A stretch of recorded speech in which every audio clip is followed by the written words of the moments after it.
اب میرے بھائیوں 13ویں حدیث انتہائی ڈیٹیلڈ حدیث ہے، کریٹیکل حدیث ہے، ورڈ بائی ورڈ میں بیان کروں گا. یہ سب سے کریٹیکل حدیث ہے. اس حدیث کے انشاءاللہ 15-20 منٹ کے بعد پھر یہ لیکچر ہمارا کنکلوڈ ہو جائے گا. یہ حدیث ورڈ بائی ورڈ میں نے بیان کرنی ہے کیونکہ یہ کریٹیکل حدیث ہے. اس میں سب کچھ آ جائے گا. آپ صلی اللہ علیہ وآلہ وسلم کی وفات، جنازہ، قبر کا کھودنا، دفنایا جانا، کفن مبارک، یہ کم از کم 7 کتابوں میں موجود ہے، 7 بکس میں. اور یہ کہتے ہیں جی جناب جنازہ ہوا ہی نہیں ہے. اس 7 بکس سے میں حوالہ دینے لگا ہوں. پہلا ریفرنس میں دینے لگا ہوں سنن نسائی الکبریٰ کا یہ چیپٹر وفات النبی صلی اللہ علیہ وآلہ وسلم، جو شیخ زبیر زئی رحمہ اللہ تعالی کے شاگرد رشید شیخ غلام مصطفیٰ ظہیر حافظہ اللہ تعالی کی تحکیم کے ساتھ چھپ چکا ہے. یہ وفات النبی والا چیپٹر سنن نسائی الکبریٰ کا. سنن نسائی الکبریٰ میں 11,770 احادیث ہیں، 11770. ہمارے پاس جو سنن نسائی ہے کتب ستہ میں، یہ الصغریٰ ہے، اس میں ہے 5761 احادیث. یہ چیپٹر اس میں موجود نہیں جو ہمارے پاس سنن نسائی ہے، اسی میں سے اجتباع کیا گیا ہے سنن نسائی الکبریٰ میں سے. سنن نسائی الصغریٰ کو امام نسائی رحمہ اللہ تعالی المتوفا 303 ہجری کے شاگرد تھے امام احمد بن محمد ابن السنی المتوفا 364 ہجری. انہوں نے یہ اختصار کیا تھا، سنن نسائی الکبریٰ کو الصغریٰ میں کنورٹ کیا. الکبریٰ اصل کتاب ہے جو امام نسائی نے لکھی ہے، لہذا میرا جو 72 احادیث والا کربلا والا ریسرچ پیپر میں بھی اکثر حوالے سنن نسائی الکبریٰ کے ہیں. محدثین فرق نہیں کرتے ہیں، وہ سنن نسائی جب کہیں اس سے مراد الکبریٰ ہے. مثال کے طور پر یہ حدیث سنن نسائی الصغریٰ میں نہیں ہے، کتب ستہ والی میں نہیں ہے، وہ الکبریٰ میں ہے. انٹرنیشنل نمبر کے مطابق 1199928 کہ جو شخص فرض نماز کے بعد فوراً پڑھ لے آیت الکرسی تو مرتے ہی جنت میں داخل ہوگا انشاءاللہ. تو لیکن نماز ہی پڑھنی پڑنی ہے، خالی آیت الکرسی پڑھنا نہ نہیں.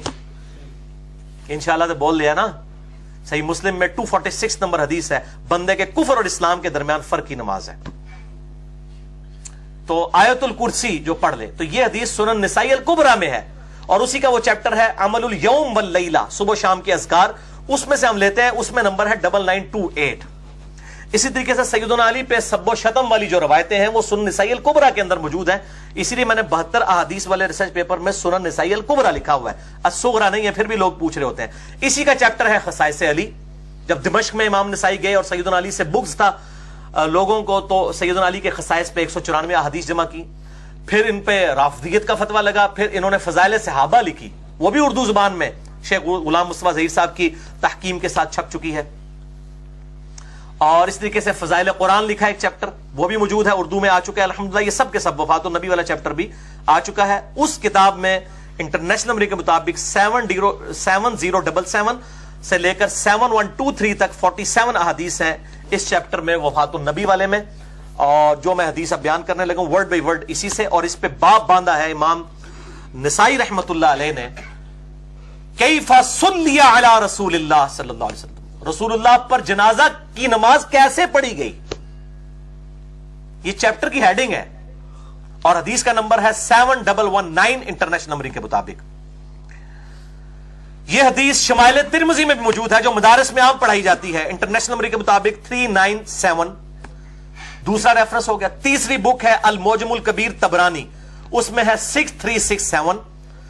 چوتھا ریفرنس دلائل النبوہ امام بیہقی کی کتاب میں ہے 3152 اور 3157. پانچواں ریفرنس سنن ابن ماجہ میں موجود ہے مختصراً 1234 نمبر حدیث انٹرنیشنل نمبر کے مطابق. پانچواں ریفرنس مجموع الزوائد میں ہے 8935. امام ابن حجر اسقلانی کے استاد ہیں امام حیثمی، انہوں نے مجموع الزوائد میں اس کو لیا اور اس کی صحت کو صحیح کہا. اور ساتویں کتاب ہے فتح الباری جو ابن حجر اسقلانی رحمہ اللہ تعالی المتوفا 852 ہجری، جو امام حیثمی کے شاگرد ہیں. بخاری کی سب سے بہترین شرح جنہوں نے لکھی، انہوں نے صحیح بخاری میں حدیث نمبر 432 کے انڈر اس حدیث کو لکھ کے اس کی صحت کو ٹھیک کہا. وفات النبی والا چیپٹر سنن نسائی الکبریٰ سے ورڈ بائی ورڈ 7119. سنیے. سیدنا سالم بن عبید جو اصحاب صفا میں سے تھے بیان کرتے ہیں کہ رسول اللہ صلی اللہ علیہ وسلم کی بیماری میں آپ صلی اللہ علیہ وآلہ وسلم پر غشی طاری ہوئی. جب افاقہ ہوا تو آپ صلی اللہ علیہ وسلم نے پوچھا کیا نماز کا وقت ہے؟ لوگوں نے کہا جی ہاں. تو آپ صلی اللہ علیہ وسلم نے فرمایا بلال کو کہو وہ اذان دے اور ابو بکر کو کہو کہ وہ نماز پڑھائیں. پھر آپ صلی اللہ علیہ وسلم پر دوبارہ غشی طاری ہو گئی. جب افاقہ ہوا تو آپ صلی اللہ علیہ وسلم نے فرمایا کیا نماز کا وقت ہو گیا؟ لوگوں نے عرض کی، ازواج مطہرات نے کہا جی ہاں. آپ صلی اللہ علیہ وسلم نے فرمایا بلال کو کہو اذان دیں اور ابو بکر کو کہو نماز پڑھائیں. سیدہ عائشہ نے کہا یا رسول اللہ میرا باپ ابو بکر بڑے رقیق القلب ہیں، وہ آپ کی جگہ جب مصلی پہ کھڑا ہوں گے تو وہ اس کو برداشت نہیں کر سکیں گے، نماز نہیں پڑھا سکیں گے، روئیں گے کہ یہ دن بھی ہم نے دیکھنا تھا. تو آپ صلی اللہ علیہ وسلم کسی اور کی ڈیوٹی لگاتے ہیں. تو آپ صلی اللہ علیہ وسلم کو غصہ آیا. آپ نے فرمایا اپنی بیویوں سے تم اور ان عورتوں کی طرح ہو جو یوسف کو دیکھنے کے لیے جمع ہوئی تھی. دیکھیں اتنا آپ کو غصہ آیا اپنی بیویوں پہ کہ میں جب کہہ رہا ہوں تو پھر تم لوگ یہ آگے سے آرگومنٹ کیوں کر رہی ہو؟ ابو بکر کو کہو نماز پڑھائیں. پھر آپ صلی اللہ علیہ وآلہ وسلم نے دوبارہ کہا بلال کو کہو اذان دیں، ابو بکر کو کہو نماز پڑھائیں. پھر سیدنا بلال کو اذان کہنے کا کہا گیا اور سیدنا ابو بکر صدیق رضی اللہ تعالیٰ عنہ علیہ السلام نے نماز پڑھائی. جب جماعت کھڑی ہو گئی تو آپ صلی اللہ علیہ وسلم نے فرمایا کیا جماعت کھڑی ہو گئی ہے؟ ازواج مطہرات رضی اللہ عنہن وعلیہم السلام نے کہا جی ہاں. تو آپ صلی اللہ علیہ وسلم نے فرمایا میرے لیے کوئی ایسا آدمی دیکھو جس کا سہارا لے کر میں جا سکوں. پھر سیدنا بریرہ رضی اللہ تعالیٰ عنہ اور ایک اور شخص سیدنا علی بن ابی طالب رضی اللہ تعالیٰ عنہ، دوسری روایتوں میں آتا ہے، ان کے سہارے سے آپ صلی اللہ علیہ وسلم جو ہے وہ تشریف لے گئے مسجد میں. سیدنا ابو بکر صدیق کو دیکھا کہ وہ صحابہ کو نماز پڑھا رہے ہیں تو آپ صلی اللہ علیہ وسلم ان کی جانب آگے بیٹھ گئے. سیدنا ابو بکر یہ دیکھ کر مصلی سے پیچھے ہٹے. آپ صلی اللہ علیہ وسلم نے ان کو روک دیا یہاں تک کہ نماز سے فارغ ہو گئے. آپ صلی اللہ علیہ وسلم نے ان کے پیچھے نماز نہیں پڑھی، نماز صرف ایک شخص کے پیچھے ہی آپ نے پڑھی ہے، عبد الرحمن بن عوف رضی اللہ تعالیٰ عنہ. وہ صحیح مسلم میں حدیث ہے. اس روئے عرض پہ اور کوئی شخص ایسا نہیں جس کے پیچھے آپ صلی اللہ علیہ وسلم نے کبھی نماز پڑھی ہو یا کسی نبی نے کسی امتی کے پیچھے پڑھی ہو سوائے عبد الرحمن بن عوف کے. صحیح مسلم میں حدیث موجود ہے. پھر جب نبی صلی اللہ علیہ وسلم اس دنیا سے رخصت ہو گئے تو سیدنا عمر نے فرمایا میں کسی شخص کو نہ دیکھوں کہ وہ یہ کہے کہ رسول اللہ فوت ہو گئے، میں اپنی تلوار سے اسے قتل کر دوں گا. یہ بخاری میں الفاظ نہیں تھے، یہ سنن نسائی الکبریٰ میں ہے. اس پہ لوگ خاموش ہو گئے کیونکہ وہ ان پڑھ قوم تھی. اس سے پہلے ان میں کوئی نبی مبعوث ہی نہیں ہوا تھا، اس لیے ان کو یہ تجربہ نہیں تھا کہ نبی بھی فوت ہو سکتا ہے. لوگوں نے کہا اے سالم نبی صلی اللہ علیہ وسلم کے صحابی ابو بکر کو بلاؤ. میں ان کی طرف نکلا، میں نے مسجد میں ان کو پایا. انہوں نے فرمایا کیا رسول اللہ وفات پا چکے صلی اللہ علیہ وسلم؟ میں نے کہا کہ سیدنا عمر ابن خطاب کہہ رہے ہیں کہ میں کسی کو یہ کہتے ہوئے نہ سنوں کہ رسول اللہ فوت ہو گئے ورنہ میں اسے قتل کر دوں گا صلی اللہ علیہ وآلہ وسلم رضی اللہ تعالیٰ عنہ وعلیہ السلام. انہوں نے میری کلائی پکڑی اور چل پڑے یہاں تک کہ آپ صلی اللہ علیہ وسلم کی میت مبارک کے پاس گئے. آپ صلی اللہ علیہ وسلم پر جھکے، آپ صلی اللہ علیہ وسلم کے رخ انور کو چھوا اور بوسہ دیا، یہاں تک کہ انہیں یقین ہو گیا کہ آپ صلی اللہ علیہ وآلہ وسلم دنیا سے تشریف لے جا چکے ہیں. پھر سیدنا ابو بکر صدیق نے وہاں آیت تلاوت کی، سورہ الزمر آیت نمبر 30، انک میت و انہم میتون. اے نبی آپ کو بھی مرنا ہے اور آپ کے مخالفین کو بھی مرنا ہے. صحابہ کرام نے پوچھا اے رسول اللہ صلی اللہ علیہ وسلم کے ساتھی، اے یار غار سیدنا ابو بکر صدیق رضی اللہ تعالیٰ عنہ علیہ السلام، کیا رسول اللہ فوت ہو گئے ہیں صلی اللہ علیہ وآلہ وسلم؟ انہوں نے کہا ہاں. تو لوگوں نے جان لیا کہ صحیح بات یہی ہے. پھر صحابہ کرام نے پوچھا اے اللہ کے رسول صلی اللہ علیہ وسلم کے ساتھی، کیا رسول اللہ صلی اللہ علیہ وسلم کی نماز جنازہ بھی ادا کی جائے گی؟ کیونکہ بعض لوگوں نے کہنا جنازہ کوئی نہیں ہوا. تو سیدنا ابو بکر صدیق نے کہا جی ہاں. پھر صحابہ نے پوچھا ہم آپ کی نماز جنازہ کیسے ادا کریں؟ انہوں نے فرمایا لوگ اندر حجرے میں داخل ہوں، تکبیرات پڑھیں اور دعا کریں، پھر وہ باہر آ جائیں، پھر دوسرے لوگ جائیں، یعنی گروہ در گروہ داخل ہوں، امام کوئی نہیں ہوگا. یہ میں انشاءاللہ بتا بھی دیتا ہوں امام شافعی کا قول اس کانٹیکسٹ میں. صحیح بخاری میں 4 تکبیرات بھی ثابت ہیں میت کے اوپر اور صحیح مسلم میں 5 تکبیرات بھی، دونوں سنت ہیں. اہل تشیع صرف 5 تکبیرات والی سنت پہ عمل کرتے ہیں، اہل سنت 4 والی پہ بھی کرتے ہیں. اور شیخ زبیر علی رحمہ اللہ تعالیٰ کے جنازے پر 5 تکبیرات کہی گئیں اور ہر تکبیر کے ساتھ رفع الیدین بھی کرنا ہے اور سلام آخر میں ایک طرف ہی پھیرنا ہے، دائیں طرف. بلند آواز سے بھی جنازہ ثابت ہے لیکن عمومی عمل آہستہ آواز کے ساتھ ہے، سرن. تو انشاءاللہ موقع ملا، ویسے تو میں نے بتا دیا نماز جنازہ کے اوپر ریسرچ پیپر اہل سنت پاک.com پر رکھا بھی ہوا ہے. صحابہ کرام نے پوچھا اے اللہ کے رسول صلی اللہ علیہ وسلم کے ساتھی، کیا رسول اللہ صلی اللہ علیہ وسلم کو دفن بھی کیا جائے گا؟ انہوں نے کہا ہاں. صحابہ نے پوچھا کہاں تدفین ہوگی؟